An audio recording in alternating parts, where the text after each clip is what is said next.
पहलगाममध्ये दहशतवाद्यांनी धर्म विचारून गोळीबार केला हे म्हणणं चुकीचं आहे। असं काहीही घडलेलं नव्हतं असं वक्तव्य विजय वडेट्टीवार यांनी केलेलं होतं आणि त्याचवरून आता विजय वडेट्टीवार यांनी माफी मागितलेली आहे। माझ्या वक्तव्याचा विपर्यास केला असं विधान त्यांनी केलंय। ये सरकार का फेलियर नहीं है, इस बारे में कोई बात नहीं करता। बात क्या करते हैं तो उन्होंने हिंदू का पूछ कर मारा। अरे कोई टेररिस्ट को पूछने तक समय होता है क्या? उनके कान में जाके नजदीक जाके पूछेगा?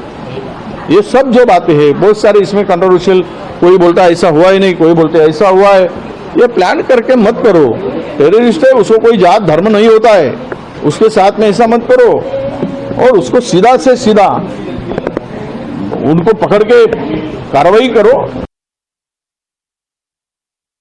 या माझ्या बोलण्यामुळे आमच्या ज्या विचारानुसार आणि निष्पाप लोकांचा बळी गेलाय, त्यामध्ये अतिरेक्यांनी त्यांना मारलंय। त्यांच्या कुटुंबियाला काही वेदना झाल्या असतील तर मी माफी मागेल आणि मी माफी मागतोय।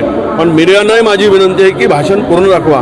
अर्धवट दाखवून देशातील लोक दूषित म्हणजे सरकारचं अपयश लपवण्यासाठी हे उलट त्याला त्या पद्धतीनं म्हणून दाखवून काहीतरी संभ्रम निर्माण करण्याचं काम होऊ नये। माझी भूमिका ही स्पष्ट होती। अतिरेकी पहिल्यांदा धर्म विचारतायत। अतिरेकानं एवढा वेळ मिळाला, त्यांना शिकवून पाठवलं गेलं आणि या देशामधील दोन धर्मामध्ये भांडणं लावण्याचं काम आणि देश कमजोर करण्याचं काम त्या ठिकाणी त्या पाकिस्तानचा होता असं माझं मत होतं।